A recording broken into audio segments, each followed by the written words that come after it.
Дзень закаханых адзначаўся ва ўсім свеце учора 14 лютага. Напярэдадні гэтай даты карэспандэнты нашай тэлекампаніі выйшлі на вуліцы горада, каб пацікавіцца ў шклаўчан, каму яны хацелі б прызнацца ў цёплых пачуццях.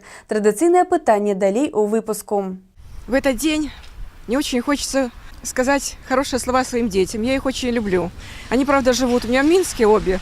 Но на сей момент они самое главное, что у меня есть в жизни. Я желаю им всего-всего хорошего. Мамочка, я тебя люблю. Я хочу признаться в любви всем своим родным, близким, мужу, детям, всем-всем. Я очень люблю Дениску и Артема, потому что они мои самые любимые.